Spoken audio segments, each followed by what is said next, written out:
Have you ever lain awake at night, picturing yourself writing a novel, launching a business, or finally learning the guitar? Your mind races with excitement, but when morning comes, the energy is gone. You say you'll start tomorrow, and tomorrow never arrives.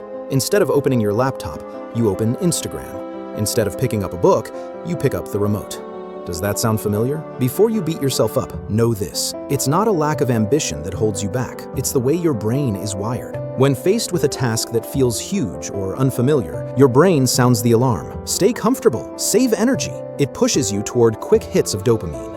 Scrolling social media, binge watching a show, snacking. That doesn't mean you're lazy. It means your brain is doing exactly what it evolved to do, protect you from discomfort. But here's the great news. Laziness is not an identity, it's just a habit, and habits can be rewired. Many of us label ourselves as lazy and leave it at that. But what if you looked at it differently? These tendencies aren't character flaws, they're conditioned responses. If you train your mind to see tasks as threats, it will avoid them. If you train it to see tasks as manageable, it will eventually move toward them. Your job is to work with your biology, not against it. Let's start by making big goals less intimidating. Step 1. Start ridiculously small. Big goals look scary. That intimidation is why we never start. So the first way to outsmart your brain is to make the starting point so small it feels almost silly to say no. Every great achievement begins with tiny, consistent steps. Picture climbing a mountain. You don't leap to the summit. You take one step, then another.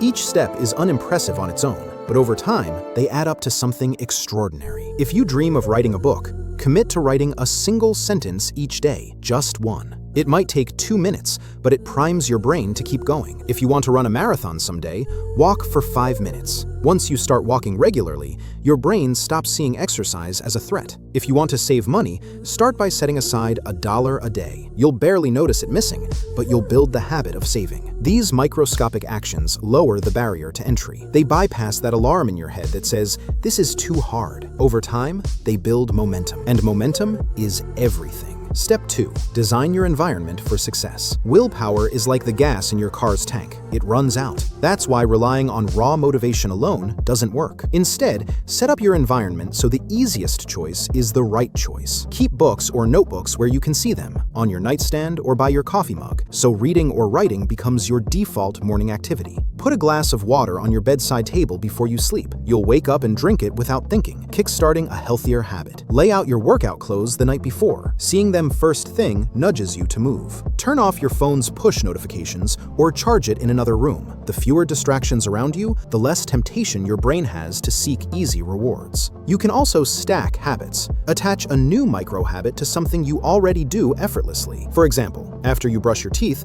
do 1 minute of stretching. After you make coffee, write 1 sentence. Habit stacking embeds the new routine into your day so it feels natural. Step 3. Harness the 2-minute rule. One of the simplest and most powerful strategies is the 2-minute rule, popularized by productivity expert David Allen. 1.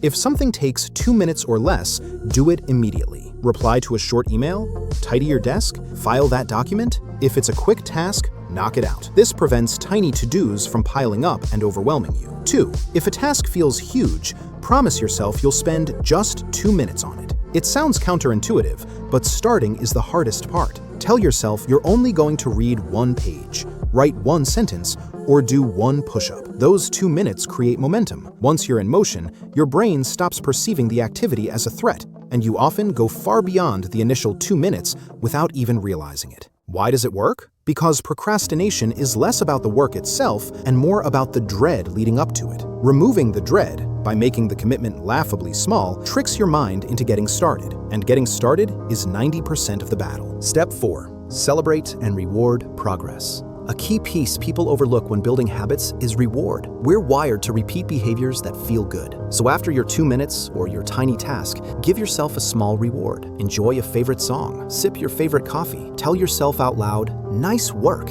It might feel silly, but it reinforces the behavior, releasing dopamine that makes your brain associate the action with pleasure. Don't underestimate these micro celebrations. They teach your mind that progress, even if it's small, is worth celebrating. Over time, you'll crave that positive feeling and seek it out by performing the habit again. Step 5. Expect setbacks and keep going. Here's a truth you rarely hear in motivational videos. You will slip up. You'll forget to write one morning, or you'll skip a workout. That's normal. progress is never linear. What matters is not the slip, but how quickly you get back on track. Don't let one missed day spiral into a missed week. A string of good days matters far more than a single perfect streak. In fact, studies show that habits remain intact as long as you don't miss twice in a row. Make peace with imperfection and focus on consistency. Remember, the people you admire, the authors, entrepreneurs, athletes, didn't wake up one day with discipline hardwired into them. They had doubts. They got distracted, they felt lazy, but they came back again and again until the actions they struggled with became second nature. And that's the part people forget. Every time you return, every time you try again, every time you choose not to quit, something powerful happens. You rebuild trust in yourself. And that trust,